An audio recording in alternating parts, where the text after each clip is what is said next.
Hello viewers, welcome to our channel seasonal trader. ఈ రోజు మనం డిస్కస్ చేయబోయే స్టాక్ ఇన్ఫోసిస్. ఇన్ఫోసిస్ అనేది one of the top IT companies in India. దాని యొక్క ఫండమెంటల్స్ జస్ట్ బ్రీఫ్ ఇస్తాను. దీని యొక్క మార్కెట్ క్యాపిటలైజేషన్ అంటే ఏంటి, సో దీని కరెంట్ ప్రైస్ ఉంది హైలో 52 వీక్స్ అంటే అరౌండ్ 1 ఇయర్లో. స్టాక్ పి ఎక్కడ ట్రేడ్ అవుతుంది, ప్రైస్ టు ఎర్నింగ్ రేషియో అంటే 23 రూపీస్ మనం స్పెండ్ చేస్తే మనకు ఒక 1 రూపీ వస్తుంది రిటర్న్ అన్నట్టుగా. So in simple terms, more technical కాకుండా 23 రూపీస్ మనం ఇస్తే మనకు 1 రూపాయి వస్తుంది. సో అది పిఈ అనుకోండి. మీకు స్టాక్ పిఈ ఎక్కువ ఉన్నదనుకోండి, ఏ స్టాక్ కన్నా 200, 300, 400 అట్లాగా. దాని మీనింగ్ ఏంటంటే అంత మనీ పెడితే మనకు 1 రూపాయి వస్తుందని. అందుకే హై వాల్యుయేషన్స్ ఉన్న స్టాక్స్ జోలికి వెళ్ళొద్దు అంటారు. అంటే ఏంటంటే అవి రిటర్న్ తక్కువ ఇచ్చే ఛాన్స్ ఉంది, పిఈ ఎక్స్పాండ్ అయిపోయింది కాబట్టి. Okay, so book value dividend 2.9% dividend ఇస్తుందండి. అంటే ఏంటంటే మనకి మన దగ్గర 100 రూపీస్ ఉండి మనం స్టాక్లో పెట్టుంటే దాని మీద ఒక 2.9% తిరిగి మనకు వస్తుంది. ఇదంతా ఒకేసారి వచ్చి ఉండదు, మేబీ క్వార్టర్లీ కొంచెం కొంచెం వేస్తే వాళ్ళకి యాజ్ ఆఫ్ నో ఇది ఆన్ యావరేజ్ కన్నా మనకి ఇది వచ్చింది అన్నట్టు. ఆర్ఓఐ, ఫేస్ వాల్యూ, ఈ మెట్రిక్స్ అని మనం తర్వాత మాట్లాడుకోవచ్చండి. ఓకే, ఈ స్క్రీనర్ ఎందుకు ఓపెన్ చేశానంటే దీంట్లో మీకు చార్ట్ చూపిద్దామని చూపిస్తున్నాం. సో పిఈ రేషియో అనేది మనం వాల్యుయేషన్ గురించి మాట్లాడుకున్నాం. ఓకే, జనరల్గా వింటారు లో వాల్యుయేషన్లో ఉన్న స్టాక్స్, హై వాల్యుయేషన్స్ ఉన్న స్టాక్స్ అని. మనం ఆల్రెడీ డిస్కస్ చేశాము. నేను డిస్కస్ చేయబోయే స్టాక్స్ వర్క్ చేస్తున్న స్టాక్స్ అన్నీ కూడా ఫిల్టర్ అయిపోయిన స్టాక్స్ అని, అంటే ఫిల్టర్డ్ లిస్ట్ ఆఫ్ స్టాక్స్ అని. మంచి స్టాక్సా కాదా అని ఫండమెంటల్ బేసిస్ మీద వెళ్ళామనుకోండి, మనం చూస్తే మనకి ఇన్ఫోసిస్, టీసీఎస్, హెచ్సిఎల్ ఇట్లాగా మనకున్న మంచి కంపెనీస్, అంటే మనకి తెలిసిన లార్జ్ క్యాప్ కంపెనీస్ ఎలా ఉన్నాయో అట్లాగే ఇంకా చాలా small cap, mid cap, micro cap ఇట్లా కంపెనీస్ అని వస్తాయండి. మనం వీటన్నిటిని కూడా ట్రాక్ చేస్తూ ఉన్నాం అనుకోండి, మనకు ఆ లిస్టే ఒక 200-300 స్టాక్స్ అవుతుంది. సో అందుకని నేను సెలెక్టివ్ స్టాక్స్ గురించే మాట్లాడుతున్నాను. మనం వీటిని ఆ లిస్ట్ మన దగ్గర ఎంత తక్కువగా ఉంటే వాటిని మనం అంత క్లోజ్గా ట్రాక్ చేసుకోవచ్చు.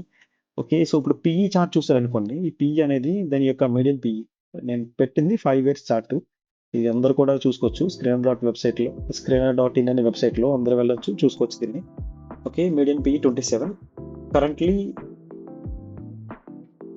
It is trading at PE 2, అంటే దాని యొక్క మీడియం పిఈ కన్నా 22. ఇంకా సింపుల్గా చెప్పాలంటే ఈ స్టాక్ ఏ వాల్యుయేషన్లో నడుస్తుందో ఇంతవరకు ఆ వాల్యుయేషన్స్ కన్నా తక్కువ వాల్యుయేషన్ నడుస్తుంది. నెక్స్ట్ క్వశ్చన్ ఏంటంటే దీని యొక్క బిజినెస్ ఇదివరకటి బిజినెస్ కన్నా డ్యామేజ్ అయిపోయిందా? ఇట్లా చూసారనుకోండి, ఐటీ సెక్టర్కి అంత డ్యామేజ్ జరగలేదండి.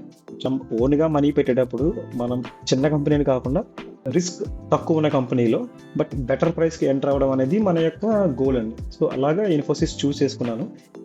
ఇది చూసారంటే మీడియం పిఈ చాలా తక్కువ ఉందని చెప్తుంది. ఓకే, సో ఈ పిఈ చార్ట్ని చూసారంటే కనుక ఒక డిఫరెంట్ హైస్ లోస్ వస్తాయి. అంటే మీరు ప్రైస్ చూసినా ఒకలా కనిపిస్తుంది, పిఈ చూసినా ఒకలా కనిపిస్తుంది. పిఈ లో ఎప్పుడెప్పుడు లో వచ్చిందో అప్పుడప్పుడు మోస్ట్లీ స్టాక్ కూడా ఆ లోలోనే ఉంటుంది. చూసారంటే ఇది April 23rd, May 23rd, are ఇక్కడ ఏప్రిల్లో కూడా ఉంటుంది. సో ఈ ఏప్రిల్లో కూడా ఇది డౌన్లో ఉంది. పిఈ కూడా అదే చెప్తుంది.